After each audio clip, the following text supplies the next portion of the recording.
It is so fun when you can call and you have a buck come in. It don't matter if it's a spike or if it's a 160-inch deer. I ain't had that happen yet, except in Kansas. Different story though. It is the most fun thing because you are deliberately doing something that brings a deer to you. That's right. You did it. Yeah. There's this aspect of it takes a level of skill to be able to set up and put deer when I'm doing it on feed trees.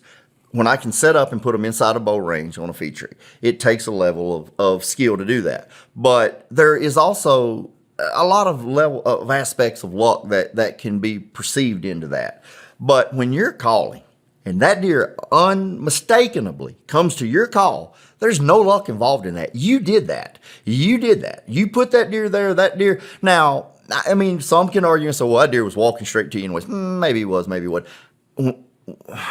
When I started calling and my numbers of bucks grew, I knew then, okay, I've never seen this many buck deer ever. These deer weren't just walking by me. Whether I caught them out of their bed, whether I caught them walking further off or whatever, and when I kind of counting those numbers, I'm not counting deer that I think was a buck that was in a thicket 150 yards and I saw a tail.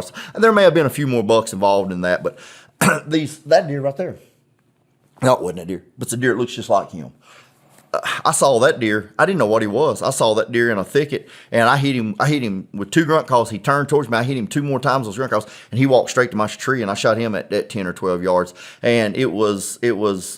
I had just gotten a tree, and it was one of those deals where, had I would have not have been confident in that call, I'd have let that deer walk off because I would have been scared I would have spooked him or I didn't know what he was to shoot. And I just hit him with those 2 soft calls. And when he turned and looked at me, I seen he was a shooter deer or a deer I was willing to shoot. And I hit him 2 more times. He walked straight to me. And, you know, that's I don't think that you can, once a deer commits and starts coming to you, leave him alone. But I don't think that blowing a call that sounds like a buck deer walking through the woods, I don't think you're ever going to spook a deer. I think I could call with them all the way to the tree because I've called them up, let them turn around, walk off, call them. I called a buck in 7 or 8 times one day, and I was sitting in a tree eating chocolate chip cookies, and he'd walk off and I call him back. He'd walk off and I call him back. He was a 2-year-old buck, and he was an aggressive 8-year-old. An aggressive 2-year-old 8-point, and I was in an area where it was just beat up all around there, and he'd go out there and he'd paw and he'd whoop bushes, but I'd get the best of him, and he'd come right back to me. You know, once you figure out the volume and that, hey, I've got to call the works. Not all calls will work. They just won't. You know, I'm not knocking. You may get one out of Walmart, a plastic call that works, but my suggestion to everybody is get you a wooden call. To me, the wood calls just seem to work better. Solid wood all the way down seems to work better to me than a tube. I'm not saying the tubes don't, and I hadn't called them with tubes, but the solid wood calls seem to work better to me. And find out before you, just because you go buy, it's got somebody's name on it and it's a wooden call, it may be a production call. And there's just something about a hand-tuned call versus a production call. Now, and I blow it often, and what I do is just,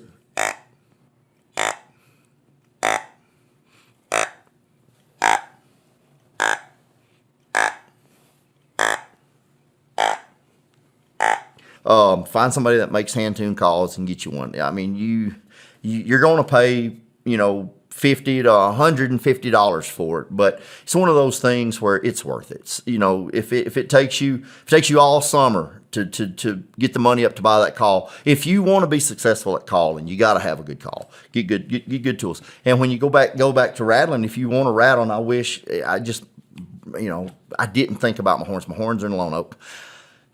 I like a heavy set of horns and I like fresh horns.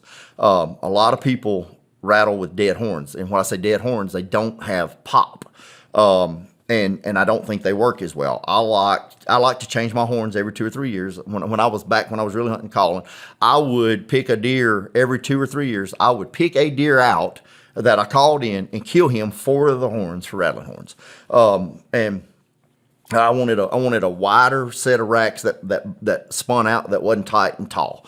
And then I cut them off to make them to where you can just get that grind in that pop. Because all I want is to be able to put them horns together and slide them each other. I tell people all the time, if you're not getting cramps in your arm, you're not grinding them, and you will smell it. You will smell it burning. And when you can smell that, you're doing it right. That's the telltale sign. You know the wind's in your face, and you know that you're grinding them horns the right way. And as long as you're not slamming them and banging them, you won't spook deer.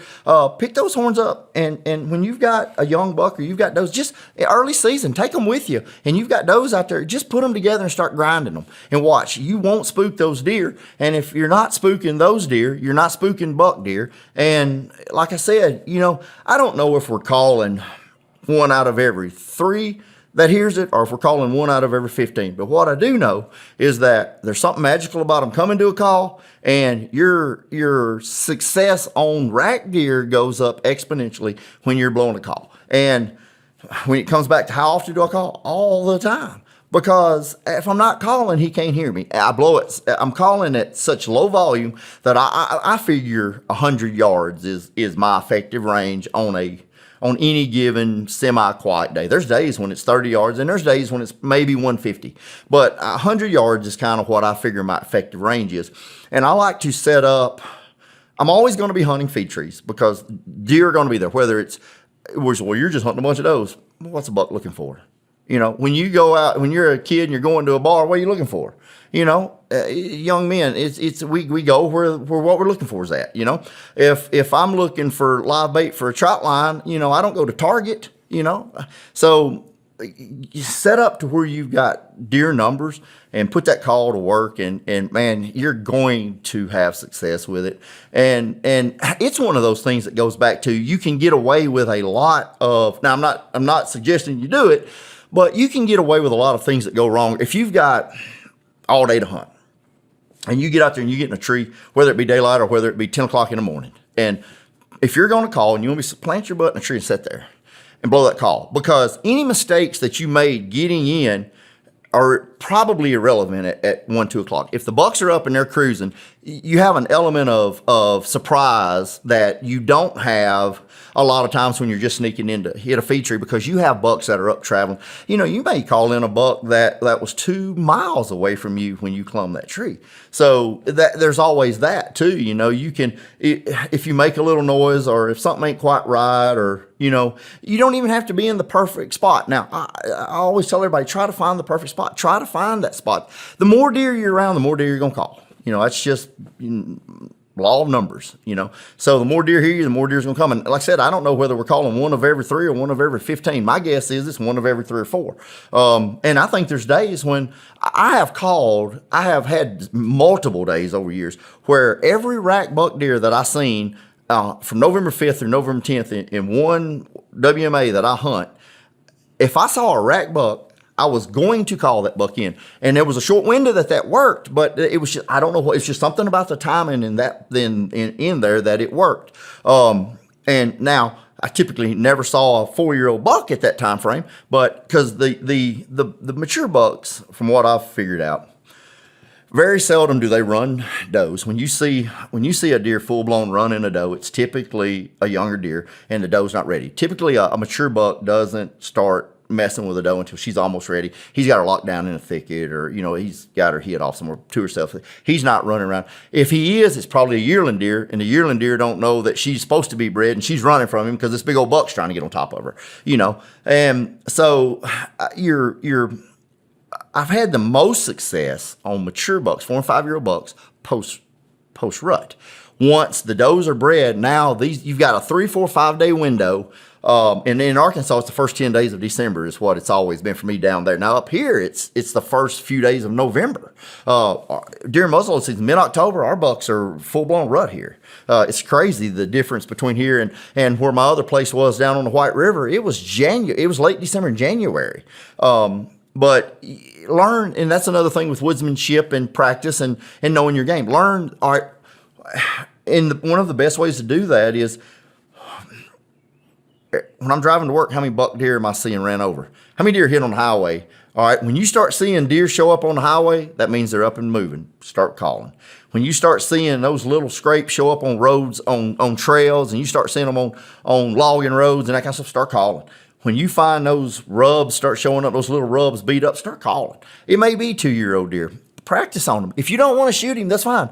Call them in. Practice on them. Because if you can call 2-year-old deer, you can call 4-year-old deer. And, that goes back to, I'm not saying shoot them. I just like calling them. I'll call to everyone I see walking through the woods because I want to know, how's he going to respond? Is he going to come?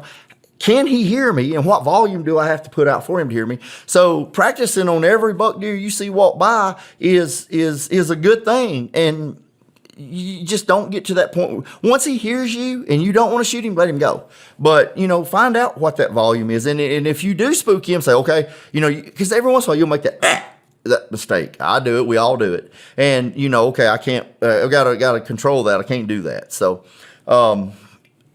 calling, man, I get passionate about it. It's one of those things that I had so much success at it. And like I said, it's just one of those things that when it happens, it means so much more when you kill a big deer that you called in or something. It's, I've always said, I'd rather be lucky as good any day. That's not true. I want to be good at what I do. So, and I'll take luck if it comes my way. On 170 is what I've always wanted to kill. I've never killed one I've never killed one, period. And I don't know why I say Arkansas. I've never killed one anywhere. And, so Karen's like, well, what would you do to kill one? I said, I'd run over him in that Denali. Well, just wherever. I don't care how I kill him at this point in life. I want a 170. Now I'm not going to go headlight him or nothing like that, but if he steps out in front of that Denali, I'm probably taking him out, And I'll be truthful about it. Y'all, look what I ran over. I'm not going to go tell you I killed him with a bow, but I mean, it just kind of goes back to, where I'm at in life. But man, it's just something about blowing a grunt call and running a set of rattling horns that just, and you'll find those, I have days where I'll go 4, 5, 6 days and nothing responds. And, I don't know whether they're just not responding or whether they just, one didn't hear me, who knows? Don't care. Every time I blow it, I expect something to walk out, and you can hear a squirrel. I tell these people all the time, a squirrel, an armadillo, a bird, everything, when you're calling, everything becomes a 140 or 150 or 160. It's like, I see him. You just tell yourself that. And I've probably shot a few bucks I shouldn't have shot because I told myself that before he walked out, or that I wouldn't have shot had I would have really been thinking about it. But, it was all good. It was practice too. I got a quick question on the rattling antlers. You were talking about not wanting to rattle with dead antlers. Yeah. Have you ever done this, or have you ever heard of anybody doing this where they'll get a pair of antlers that's kind of starting to get a little dry, maybe they just sound a little different, and they'll soak them in water for like 24 hours? Just to kind of give them a little bit more like dull sound? No, I haven't. Now, I'll tell you, I found, and I don't know how old they was, but I found a set of antlers in the water one time. It was a 160-inch deer, and they didn't sound good. They did not have, they had a hollow, kind of dull, a low-end thud to them. Yep. Yeah, and I think for horns to really work, I think with anything, whether it's turkeys, birds, I mean, there's times you'll get away with anything, but it has to sound authentic. They know what it sounds like. And there's something about a fresh, sharp, there's a sound. Get a fresh pair of horns and pop them. Listen to it. And then when you don't hear that, find you a different set, whether you have to buy them or whether you have to shoot something to get them off of or whatever. But I think to be successful, you want real horns. And I think the heavier set of horns that you can get, I don't want a little thin. Well, it doesn't matter where I'm hunting. If I'm hunting in an area that I think, has 115-inch deer, is a big deer, I still want a decent, because those little horns they don't have any, even when you're popping them, they don't have any volume or any mass or anything to them. And I don't think that your mature bucks I don't think they care about 2-year-old deer over there fighting. I just don't think they really do. I think when they hear something that sounds like 2 mature deer, and I don't know whether they think there's a doe there. There's a lot of theories on it. I think a lot of times they're just coming to, what's these two deer in my area, I think that rattling becomes territorial more. I think grunting it's a social call. There's a lot of things that I think grunting will call deer that are cruising by that won't respond to horns. You're going to grunt in 20 to every one that you rattle in. And that goes back to what I was talking about, the temperament of that deer. It takes a deer with a certain temperament to come to a set of horns versus what will come to a grunt call. Just curiosity will get them with a grunt call, and not so much with a set of horns, because there's so many deer out there that they won't fight. You see another deer, you start toward them and they run, and then you'll see them start towards one and he'll turn back to them. I've hunted a lot of food plots late year, and watch a lot of bucks, and you'll have one aggressive buck in the field, and he'll run 5 off, and then one will walk out that he's like, okay, and then he starts walking sideways to him. Well, you're probably not going to call those 4 that he ran off, but you're going to call these 2 90% of the time.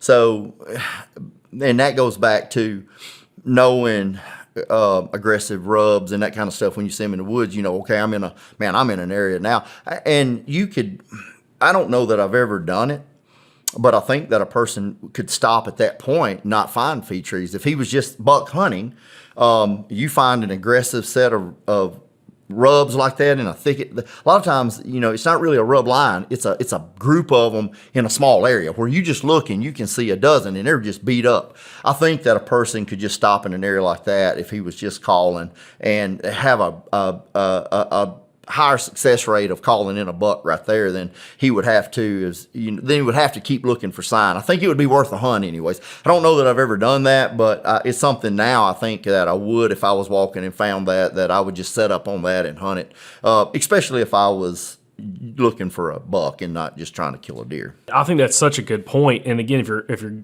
using the grunt call effectively from a lower volume, like I've explained on the podcast, and we demonstrated this, I think it was last year. It's like 20 to 30% volume, like airflow going through. Exactly. It's very light. Yeah. You're not spooking anything, but you're making those casts, and you're trying to hook a fish, hook a buck, get a buck to come in. And also, like we talked about, it is just fun. Like once you start having some confidence with it, there is nothing more fun than, like you said, you just hear a sound, you think it's a buck. But when you actually are calling bucks in and having those encounters, whether it's something you want to kill or not, there is nothing more fun than that. Like you made that happen. And also I was going to bring this up. I think the episode that we did on that calling episode with you, again, like 5 years ago, I'm almost certain I heard you said this phrase. If not, I'm just going to say you said it. Calling is a way to make your own luck. That's right. Like it really is. Yeah. And you're able to kind of put it into your playing field of making your own luck by implementing the call. You made that happen. Mm-hmm. That's what I was saying a while ago. I did that. It's one of those. The sheer numbers of when it's going your way and it's going right, you see that, and then if the guys that really want to know the truth and are interested in being successful, getting better, document your hunts. How many bucks? How many deer did I see today? Be honest. How many? What were they doing? Ask yourself why. What were they doing? Did they spook? Did they not come in? And then if go back and think about it. Okay, if I hunted 10 times the last 3 years on 10 hunts, how many deer was I seeing?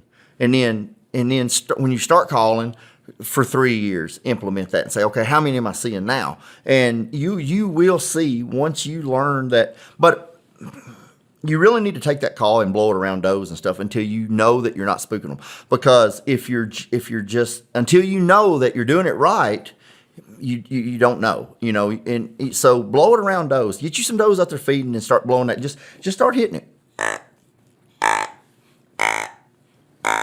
And if they're not spooking, that's how you need to be calling on a call off. I mean, if you're not spooking those does, you're not spooking anything. So, I promise you'll see your buck. Them rack bucks are going to start showing up, and you'll know then that, okay, I am calling these deer. Whether they walk by feeding or whatever. Okay, I hunted the last 3 years. I've seen 6 bucks total. I've seen 6 bucks in November this year. That's because you're calling.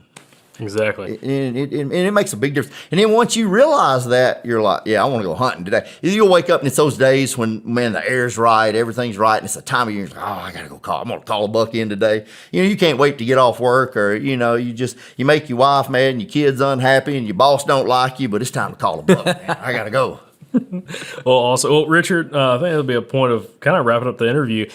I greatly appreciate you let us come over here and do this. Well, I surely enjoy having y'all. Like I said, man, I'm a fan of the show. I was a fan of y'all's and enjoyed it back when I was on there, and I appreciated y'all having me on then. But even more so now as I've watched y'all grow and be successful at what you do and the confidence y'all have in how you do it. And man, y'all actually do, like I said, I told y'all earlier, if I was going to go out now and start a different style of hunting than what I did or wanted to do it, I would go back to some of the shows with some of the hunters that y'all have that are successful, because there's a lot of really good information there. And what I wanted to do with TNU was put that information out, the shorten that learning curve. Y'all are doing it exponentially more than I ever was, reaching a whole lot bigger audience with a on the page. It was mostly my point of view and my opinions. Now y'all have an array of hunters with different styles that are doing it.